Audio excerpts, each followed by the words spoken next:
తెలుగు ప్రజలందరికీ happy new year. 2023కి వీడ్కోలు పలికి 24లో ప్రవేశించాం.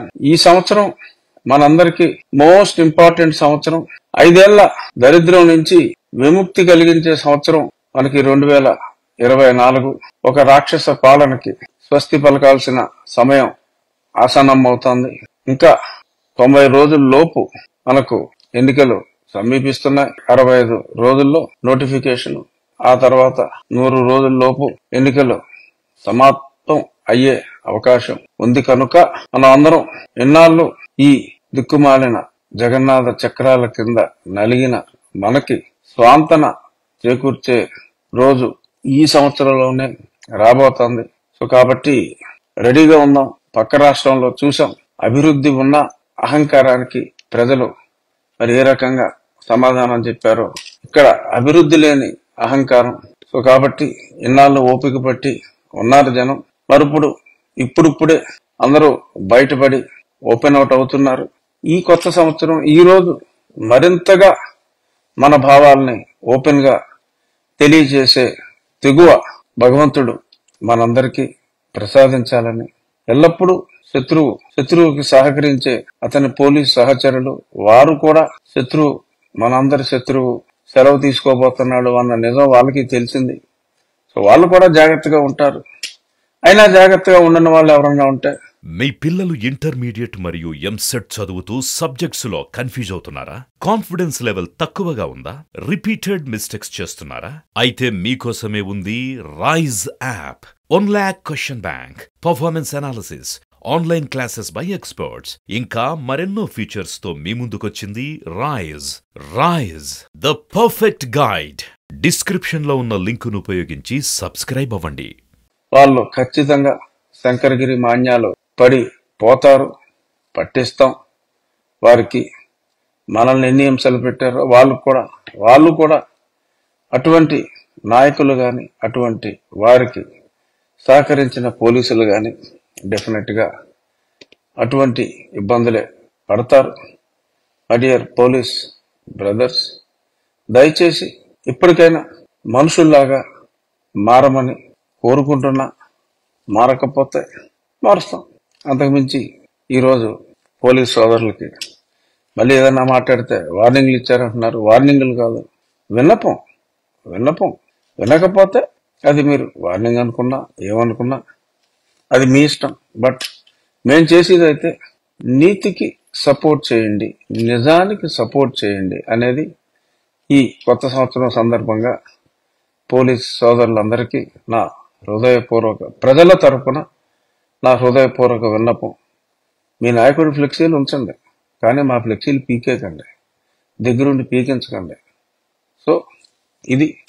ఇక మన రాజకీయాల విషయానికి లైట్ గా ఈ కొత్త సంవత్సరంలో కాస్తైనా స్పృశించుకోవాలి. కాబట్టి ఎట్టి పరిస్థితుల్లోనూ రాబోయే ఎన్నికల్లో అద్వితీయమైన విజయాన్ని తెలుగుదేశం, జనసేన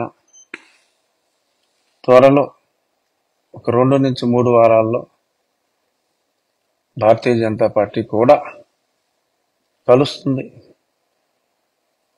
అందరూ ఊహించినట్టే మంచి కూడా, ఇక్కడి నుంచి మంచి సంఘటనలు కూడా జరుగుతాయి. చెడుని మర్చిపోదాం, మంచిని స్వాగతిద్దాం. ఇది నా ప్రజలకు ఎంతో కొంత అపార్థం చేసుకున్న ప్రజలకు, అర్థవంతంగానే అపార్థం చేసుకున్న ప్రజలకు అర్థం అయ్యేలాగానే ఆ అపార్థాల నుంచి మనం బయట పడతాం. డెఫినెట్ గా ఒక విజయం ఇప్పటికే కన్ఫర్మ్ అయినప్పటికీ అద్వితీయమైన విజయాన్ని మనం చూడటానికి కారణం మరి జగన్మోహన్ రెడ్డి గారు విడగొట్టి, తెలుగుదేశాన్ని, జనసేనని విడగొట్టి పరిపాలించాలనుకున్నారు. కానీ తాను ఒకటి తలిస్తే భగవంతుడు ఒకటి తలిచినట్టు మరి షర్మిల రూపంలో యువజన శ్రామిక రైతు కాంగ్రెస్ పార్టీకి ఎవరి ఓట్లయితే వాళ్ళు గుంజుకున్నారో ఆ ఓట్లలో సరిపడా శాతం అంటే కన్సిడరబుల్ పర్సంటేజ్ మళ్ళీ తిరిగి కాంగ్రెస్ పార్టీ తీసుకోబోతోంది. ఇక్కడ టికెట్లు ఇవ్వని వాళ్ళు చాలా మంది, అట్లీస్ట్ ఒక 25 మంది ఆ పార్టీ నుంచి పోటీ చేయబోతున్నారు. ఎన్ని రాయబారాలు, చేతులు కాలేక ఆకులు పట్టుకున్నట్టు ఎన్ని కాళ్ళ బేరాలు వాళ్ళ చిన్నాన్నని ప్రయోగించిన ఇక లాభం లేదు. డెఫినెట్ గా Sharmila is going to split considerable votes. So ఆ స్ప్లిట్ అయిన ఓట్ల శాతంతో ఒక భయంకరమైన పరాజయాన్ని యువజన శ్రామిక రైతు కాంగ్రెస్ పార్టీ చూడబోతోంది.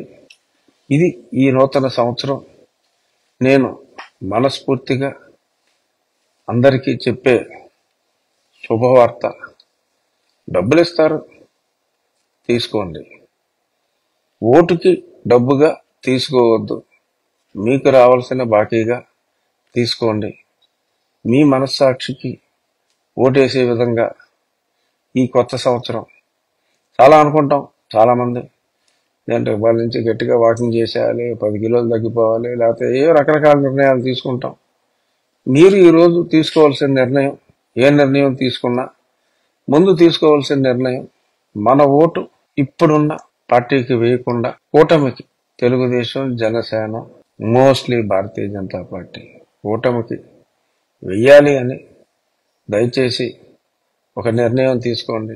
డబ్బులకి లొంగము అని ఒక నిర్ణయం తీసుకోవాలని చెప్పి మనస్ఫూర్తిగా వేడుకుంటూ